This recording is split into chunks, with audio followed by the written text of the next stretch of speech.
আসসালামু আলাইকুম প্রিয় দর্শক, C71 নিউজ ওনারা স্বাগতম জানাই। আমি এই মুহূর্তে আছি কুতুবদিয়ার উত্তর দরং কালামাছড়া বিশাল একখান লবণ শাসিওলর এই জায়গার মাঝে লবণ উৎপাদন করে। এখন প্রায় হইতে গেলে লবণের যে সিজন এবার শেষ।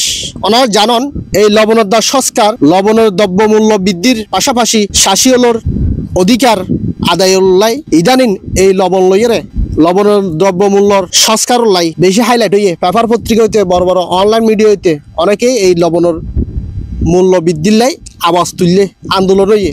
তো এখন তো প্রায় হইতে গেলে দিন শেষ। শাসিওলর কি অবস্থা ইয়ান C71 নিউজের মাধ্যমে আমরা জানাইতে চাই। তার ফরক আছে শাসি লবণ শাসি যিবা এই এখনো লবণের মাঠে অবস্থান করে। ওনারা দেখতে লাগবেন বৃষ্টি হওয়ার কারণে লবণ কুড়াই ফেলাই আবার তারা শুরু করিব। কেজি প্রতি হটিয়ে পড়ে কেজি প্রতি 2 থেকে 3 টাকা পড়ে। কেজির প্রতি 2 থেকে 3 টাকা। আচ্ছা, কুম ফটিয়ে হইছে কুম 8 টাকা তো 9 টাকা পড়ছে আর কি।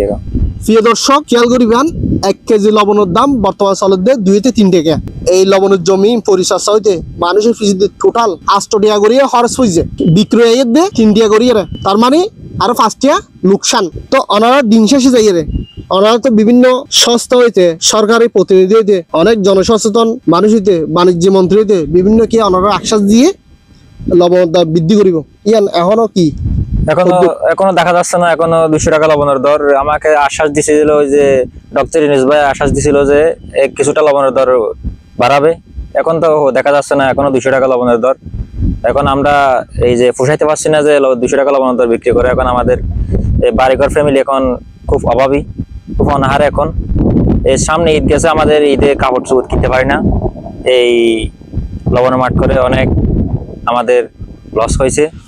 সারাদিন লবণের মাঠে কাজ করছিলাম, এই ঈদের নামাজটা পরে লবণের মাঠে কাজ করছি। তারপর বাড়িতে খুব অভাব। এখন আমরা ঋণ নিয়েছি, ঋণ নিয়ে বাড়িতে খাওয়া দাওয়া জোগাড় করছি। লবণের মাঠে অনেক লস হয়েছে আর কি। ঋণ নিয়েছে ওনারা, ঋণ নিয়ে এই লবণের মাঠ পরিচর্যা করতেছেন, লবণ উৎপাদন করতেছেন। চিন্তা করে দেখেন, 1 কেজি লবণের দাম যদি 3 টাকা হয়, যদি 1 কেজি লবণের পিছনে যদি 8 টাকা খরচ হয়, আরো 5 টাকা লোকসান। সেই খরচ বহন কে করবে? এই শাসি ভাইয়ের পিছনে হাজারো অসহায়ের গল্প, সেগুলো দেখবে কে? এমন এমন সময় আপনার বিশ্বাস করেন, আমি এই কুতুবদিয়ার ছেলে, আমি জানি এই লবণের মাঠ থেকে লবণ উৎপাদন করা কত কষ্ট।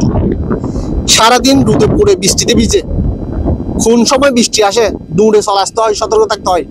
সারাদিন তো এখানে উপস্থিত থাকতে হয়, পাশাপাশি রাত্রে 3টা 2টা 1টা জাগ্রত থাকতে হয়।